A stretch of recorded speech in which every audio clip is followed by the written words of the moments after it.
10월 임시국회에 막이 오르면서 혁신도시 지정 여부가 충남 최대 관심사로 주목받고 있습니다. 여야 책임 공방 속에 초당적 협력이 필요하다는 목소리가 커지고 있습니다.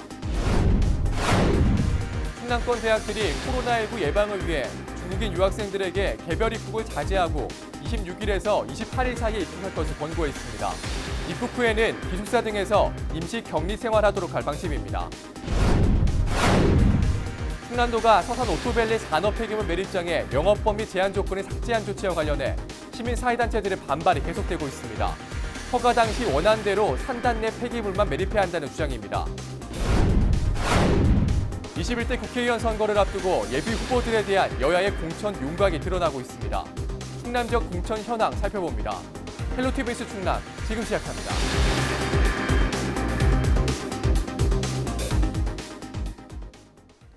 여러분 안녕하십니까? 헬로티비 뉴스 충남입니다.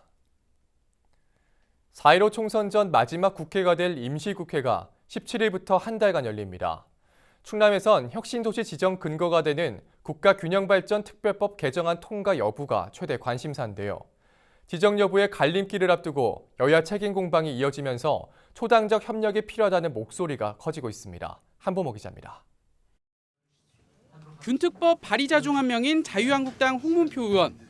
법안 통과에 발목을 잡고 있는 건 정부와 여당이라며 비판을 쏟아냈습니다. 혁신도시와 관련해 문재인 대통령이 신년 기자회견에서 4.15 총선 이후 검토하겠다고 말했고 이낙연 전 국무총리도 재직 당시 부정적인 입장을 드러냈다는 겁니다. 이해찬 민주당 대표도 방관과 침묵을 이어가고 있다고 지적했습니다. 그러면서 오히려 황교안 한국당 대표는 적극 추진을 약속했다고 주장했습니다. 이해찬 민주당 대표는 집권당 실세 대표이자 충남 사람으로서 충남 대전의 수건사업, 현실 문제를 직시하고 있는데도 말 한마디 없이 강 건너 불구경하고 있습니다. 문재인 대통령이 총선 이후 검토 발언에 대해서 충청인을 우습게 알고 우롱하고 무시하는 처사라며 신랄하게 비판 지적한 바가 있습니다. 이 같은 주장과 달리 한국당이 혁신도시를 가로막고 있다며 이를 규탄하는 움직임도 거셉니다. 일부 시민단체와 충남 지역 민주당 예비후보 등이 최근 한국당 대구 경북 일부 의원들의 균특법 저지 발언을 지적하고 나선 겁니다. 국회의원들이 반대를 하게 되면 저는 강력하게 반발할 것이고 제발 좀 이런 잘못된 선전선동을 하지 말고 20일 날 산자중기에서 통과될 수 있도록 혁신도시법 통과될 수 있도록 자기 당 의원들을 좀 잘 컨트롤하기 바랍니다. 이게 제가 드리고 싶은 말씀이에요. 앞으로 균특법이 넘어야 할 산은 만만치 않습니다. 가장 먼저 오는 20일 열리는 국회 산자위 전체회의 문턱을 넘어야 합니다. 이후 법사위를 거쳐 마지막 관문인 국회 본회의까지 통과해야 합니다. 사실상 이번 임시국회가 20대 국회의 마지막 기회인 만큼 통과가 무산되면 법안이 자동 폐기되는 상황. 이 때문에 이번에야말로 정쟁을 멈추고 여야가 힘을 모아야 한다는 목소리가 더욱 커지고 있습니다. 충남에 속해 있는 국회의원들은 여야 국회의원 관계없이 이거는 같이 힘을 합해야 된다라고 추진위원회 모든 일동들은 그렇게 생각을 하고 있습니다. 이건 진영 논리가 아닌 집권당이든 야당이든지 간에 우리 충남에서 뽑은 국회의원들은 우리 충남의 혁신도시가 지정이 되도록 지역 정치권의 역량을 한데 모은 총력전이 요구되는 가운데 이번에도 혁신도시 지정이 물 건너갈 경우 총선을 앞두고 여야 모두에 대한 비난과 함께 책임 공방은 더욱 거세질 것으로 보입니다. 헬로티비 뉴스 한보호입니다.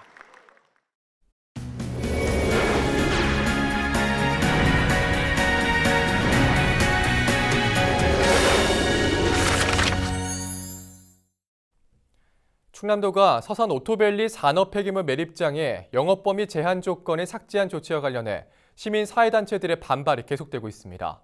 취재기자 전화 연결합니다. 정선영 기자, 자세한 내용 전해주시죠. 네, 주민 반대 대책위와 시민사회단체들이 17일 충남도청 브리핑룸에서 기자회견을 가졌습니다. 사안이 다소 복잡해서 먼저 지금까지의 경과를 정리하고 기자회견 내용은 이어서 전해드리겠습니다.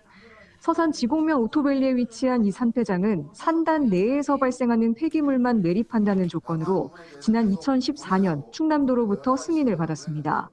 이후 2016년 사업자는 금강유역환경청에 산단을 비롯한 인근까지 영업 범위를 넓혀 계획 변경 승인을 받았는데요. 하지만 금강청은 2년 만에 사업 적합 통보를 취소했습니다. 사업자가 충남도와 금강청에 제출한 사업 계획서상 영업 범위가 서로 일치하지 않는다는 이유에서입니다. 이에 반발한 사업자는 금강청에 행정소송을 제기했고 현재 법원의 최종 선고를 앞두고 있습니다. 문제는 지난해 12월 감사원이 산패장의 영업구역을 제한한 것은 관계법령에 위배될 소지가 있다며 조건을 삭제하라고 충남도와 서산시에 권고하면서 다시 불거졌는데요. 충남도가 감사원의 권고에 따라 지난 31일 해당 조건을 삭제하고 당초 입장을 번복하면서 현재 주민들의 반발이 계속되고 있는 상황입니다. 자, 그럼 이날 기자회견에선 어떤 내용들이 나왔습니까? 네, 주민대책위는 충남도가 오락가락 행정으로 서산 시민들의 생명권과 건강권을 빼앗아갔다고 비판했습니다. 충남도가 감사원 권고서가 내려온 지 얼마 되지 않아 해당 조건을 삭제하고 이제 와서 그동안 자신들의 행정이 불법이었다고 자인하고 있다며 양승조 지사가 책임을 져야 한다고 주장했습니다. 대책위는 이어 충남도의 산패장 영업범위 제한 조건 삭제를 즉각 철회하라고 촉구했는데요. 영업범위 제한이 폐기물관리법상 위반 소지가 있다는 감사원의 지적 내용은 사실이지만 이에 대해선 법적 다툼의 여지가 있다는 설명입니다. 현재 행정소송이 진행 중인 만큼 감사원이 아닌 법원에서 판단할 사안이라는 주장입니다. 한석화 주민대책위원장은 지난 7일부터 도청 앞에서 천막 농성과 단식 투쟁을 이어가고 있는데요. 충남도가 요구에 응하지 않을 경우 오는 20일 대규모 집회에 나서겠다고 밝혔습니다. 한석화 위원장의 발언을 직접 들어보겠습니다. 양승조 도지사와 담당 실무자들, 당신들은 감사원의 징계만 무서웠습니까? 당신들의 오락가락한 행정으로 생명권과 건강권을 잃어버린 서산 시민들의 분노는 두렵지 않았단 말입니까? 충남도청에게 다음과 같이 강력히 요구하는 바입니다. 1. 서산 오토밸리 산업단지 영업범위 제한 부가조건 삭제 처리를 즉각적으로 이행하십시오. 2. 서산 오토밸리 산업폐기물 매립장 공사 진행 전 과정에 대한 철저한 조사를 즉각적으로 이행하십시오. 3. 폐기물 국가 책임제 실현을 위한 구체적 방안과 충남도의 역할을 뚜렷하게 제시하십시오. 자, 그럼 이에 대해서 충남도와 서산시의 입장은 어떻습니까? 네, 충남도는 감사원에 재심의 요청을 신청했으나 기각됐다며 영업범위 제한이 법에 위반된다는 취지를 받아들여 해당 조건을 삭제했다는 입장입니다. 반면 서산시는 사업자와의 계약 내용 변경을 보류한 상태입니다. 맹정호 서산시장은 지난 12일 자신의 SNS를 통해 충남도가 서산시와 사전에 충분한 논의가 없었던 점은 아쉬움이 크다고 밝혔는데요. 법원의 결정을 그 누구도 따르지 않을 수 없기 때문에 사업자와 금강청 간의 소송 결과를 보고 결정을 내리는 것이 산패장으로 인한 갈등 해결의 유일한 방법이라고 강조했습니다. 이후 14일 양승조 지사와 만난 자리에선 산패장 관련 얘기를 나눴는데 양 지사가 주민들에게 많이 미안해했다며 함께 머리를 맞대고 해결책을 찾아가기로 했다고 전했습니다. 자, 오늘 소식 여기까지 듣겠습니다. 지금까지 보도국 정선영 기자였습니다.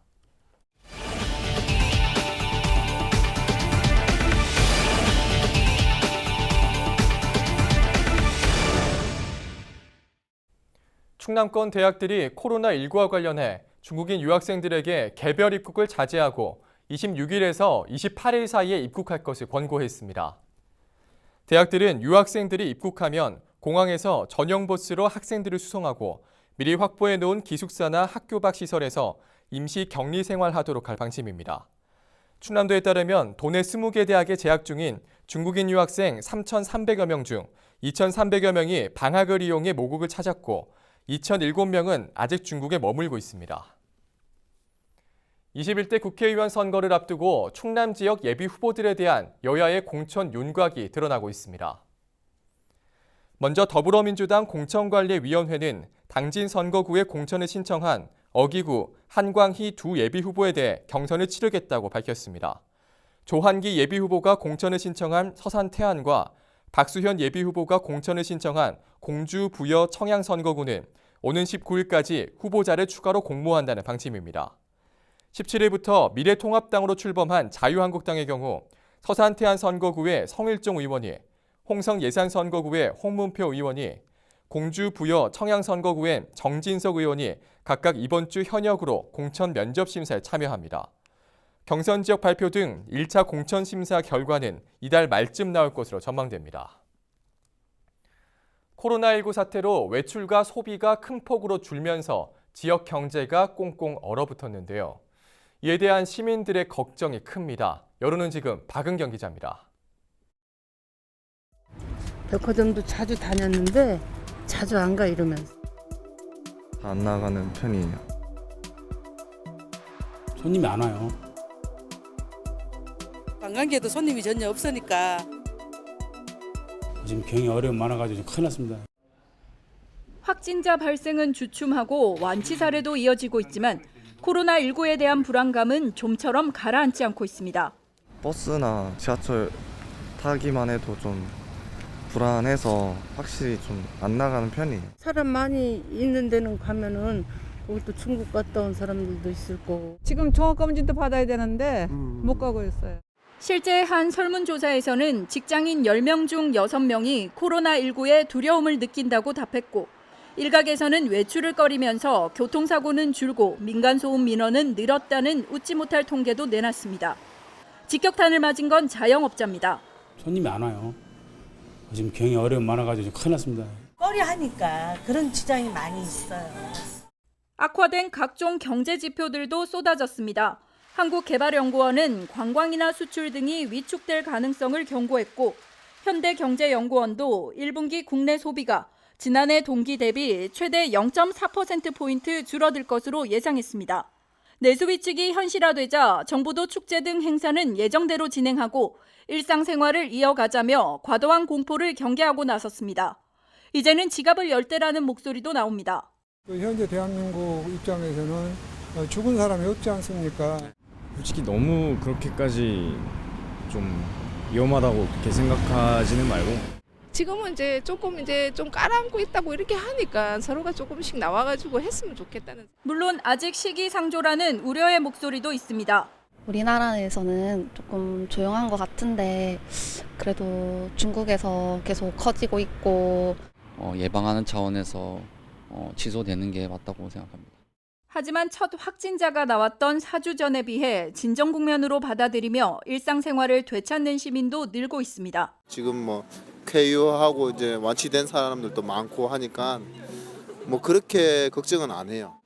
근데 며칠 전부터인가 이제 확진자 증가 추세도 좀 줄어들고 해서 이제는 좀 안심해도 되지 않나 생각을 하고. 그렇게 염려할 그런 이게 병은 아니라고 생각하거든요.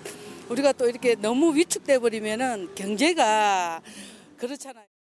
전문가들은 코로나19가 비말, 즉 침방울을 통해 감염되는 만큼 마스크 착용과 손 씻기 등 기본적인 예방 수칙만 잘 지키면 크게 불안해할 필요가 없다고 설명합니다.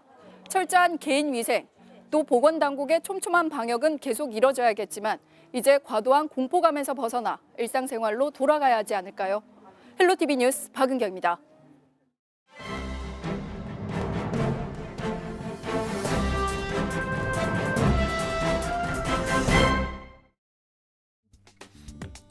신문 브리핑 먼저 굿모닝 충청 기사입니다. 문재인 대통령이 중국 우한 교민을 대승적으로 수용해준 양승조 충남지사에게 감사의 뜻을 전하며 지역 현안 해결을 지원하겠다는 뜻을 전달한 것으로 전해졌습니다. 그것이 구체적으로 무엇인지는 확인되지 않고 있지만 대전 충남 혁신도시 지정 등 지역의 최대 현안에 대한 정부 차원의 해결 의지가 좀 더 강해진 것 아니냐는 관측이 조심스럽게 나오고 있습니다. 양 지사는 최근 한 비공식 자리에서 지난달 31일경 문 대통령과 나눈 전화통화 내용에 대해 짧게나마 언급한 것으로 알려지고 있습니다. 당시 양 지사는 우한 교민 관련 상황으로 정신이 없던 터라 서울발 부재중 전화 두통을 신경 쓰지 못한 상황이었다고 합니다. 얼마 뒤 해당 번호로 전화를 했더니 청와대 비서관이 받았고 다시 전화가 걸려왔는데 문 대통령이었다는 겁니다. 문 대통령은 양 지사에게 각별한 감사의 마음을 전하며 현안이 있으면 말씀하시라고 제안한 것으로 전해지고 있습니다. 그러면서 문 대통령은 2월 4일 청와대에서 열린 제5회 국무회의에 양 지사가 참석해줄 것을 직접 요청한 것으로 알려졌습니다. 실제로 양 지사는 이재명 경기지사, 이시종 충북지사 등과 당일 국무회의에 참석, 임시생활시설 주변 주민에 대한 지원과 진행 중인 아산 방문 캠페인에 중앙정부 차원의 관심을 건의한 것으로 확인됐습니다. 계속해서 예산 뉴스 무한정보 기사입니다. 예산 지역 11개 중학교 신입생 수가 600명대로 올라섰습니다. 전국적으로 출생아 수가 증가한 황금 돼지띠와 덕산중학교로 진학하는 내포신도시 홍성구역 초등학교 졸업생들의 영향이라는 분석입니다. 예산교육지원청에 따르면 지난해 11월 22일 국내 초등학교에 교부한 2020학년도 신입생 배정 원서를 취합한 결과 올해 신입생 수는 남학생 360여 명과 여학생 308명 등 모두 670여 명으로 집계됐습니다. 이는 전년도 530여 명과 견저 무려 140명이나 급증한 수치로 가장 큰 이유는 황금 돼지띠가 꼽힙니다. 이 학생들이 태어난 2007년은 황금 돼지띠해로 전국적인 출산붐이 일었습니다. 내포 확구도 큰 영향을 미쳤습니다. 지난해보다 48명이 증가한 140여 명이 배정된 덕산중학교의 경우 이 가운데 절반이 넘는 78명이 홍성 지역 학생입니다. 2018년 내포 신도시로 이전 개교한 뒤 학구가 일부 조정되면서 홍성구역 내포 학구 졸업자 중 희망자에 한해 진학할 수 있게 됐기 때문입니다. 예산교육지원청 관계자는 황금 돼지띠의 영향으로 올해 중학생 수가 증가했지만 큰 흐름에서는 앞으로 학령 인구 감소세가 지속될 것으로 예상한다며 학생 수 증감 상황 등을 고려해 학교별 적절한 학급을 배정하고 교육 여건을 개선하도록 노력하겠다고 말했습니다. 지금까지 신문브리핑이었습니다.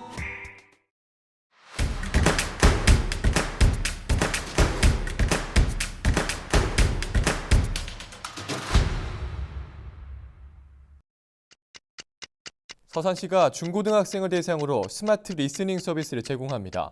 해당 서비스는 스마트폰이나 컴퓨터를 이용해 교재 구매나 이용료 부담 없이 EBS 영어 듣기 학습이 가능합니다.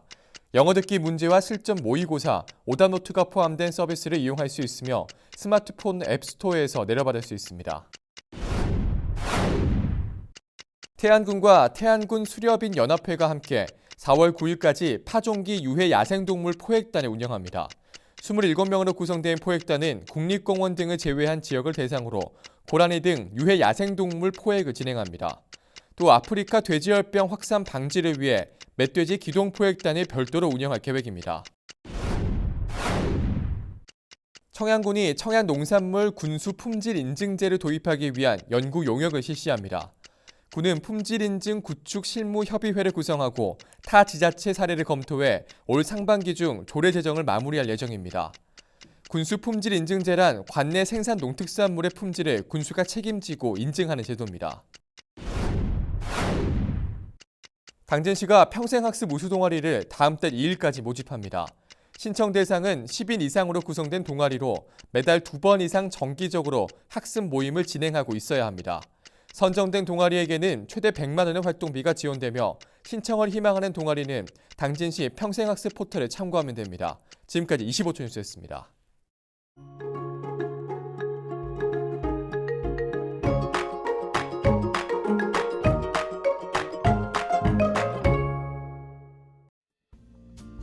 날씨와 생활입니다. 화요일 충남 지역 맑을 것으로 보입니다. 내린 눈이 얼어 도로가 미끄러운 곳이 많습니다. 교통안전에 각별히 유의하시기 바랍니다. 기온은 많이 떨어지겠는데요. 바깥 활동하실 때 옷차림 따뜻하게 하셔야겠습니다. 화요일 아침 최저 기온은 영하 11도, 낮 최고 기온은 4도를 보이겠습니다. 자세한 누리지역 날씨입니다. 아침 최저 기온은 청양이 영하 11도, 서산과 홍성이 영하 8도, 예산이 영하 7도, 당진이 영하 6도, 태안이 영하 5도로 예상됩니다. 낮 최고 기온은 당진이 3도, 서산과 태안, 홍성, 예산, 청양이 4도를 보이겠습니다. 다음으로 생활지수입니다. 화요일 충남 지역 맑을 것으로 보입니다. 빨래는 실내 건조를 하는 게 좋겠고요. 세차는 급하지 않으면 다음으로 미루시는 게 좋겠습니다. 이어서 주간 날씨 살펴봅니다. 기압골의 영향으로 이번 주 금요일과 토요일에는 비가 오겠고 그 밖의 날은 고기압의 영향으로 맑은 날이 많겠습니다. 기온은 평년과 비슷하거나 조금 높겠습니다. 헬로티비 뉴스 충남, 오늘 저희가 준비한 소식은 여기까지입니다. 저희는 언제나 지역 주민 여러분 곁에 있겠습니다. 함께해 주신 여러분 고맙습니다.